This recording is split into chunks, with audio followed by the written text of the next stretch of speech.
Ġie arrestat ir-raġel barrani li l-ħamis filgħaxija aggredixxa infermiera u kkaġunala feriti gravi dan wara li żviluppa argument bejn iż-żewġ ħaddiema li t-tnejn huma Indjani. Sorsi ta' Net News indikaw li ż-żewġ infermieri barranin spiċċaw fl-idejn meta nqal argument jaħraq. Il-każ seħħ fis-sala medika M11 u jirriżulta li l-mara li għandha 41 sena tan spiċċat fi stat gravi li kellha tittieħed l-emerġenza. Stqarrija uffiċjali maħruġa mill-isptar Mater Dei qalet li l-aggressjoni fuq din il-ħaddiema Indjana seħħet tal-ħabta ta' 7:15 ta' filgħaxija.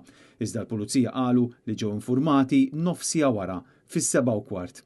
Minnu fih il-pulizija marru fil-post fejn sabu li l-infermiera bi ġrieħi gravi fida allegatament ikkawżati minn strument li jaqtaw bil-ponta. L-Indjana ġiet ċertifikata l qiegħda ssofri minn ġrieħi gravi.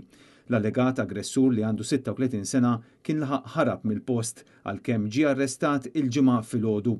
Bil-Ministru tas-Saħħa Ġotjena Bela jgħid illi l-Indjan se jiffaċċja d-dixxiplina filwaqt li meskludiex li jżid l-uffiċjali tas-sigurtà fl-isptar. L-allegat aggressur ovvjament jaffaċċja d-dixxiplina fil-protokolli ta' servizz pubbliku. L-istqarrija maħruġa minn Mater Dei intant qalet ukoll li l-kundizzjoni tal-infermiera qed tiġi monitorjata mill-qrib u l-isptar flimkien mal-pulizija qed jikkoperaw bi sħiħ biex jiżguraw investigazzjoni bir-reqqa u trasparenti.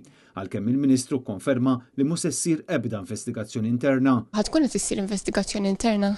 Le, din hija pulizija dan huwa krimini li jiġi investigat mill-Pulizija u l-Qrati. L-isptar Mater Dei qal li huwa impenjat li jżomm ambjent sigur ta' rispett u ta' sostenna l-ħaddiema l-pazjenti u l-viżitaturi kollha.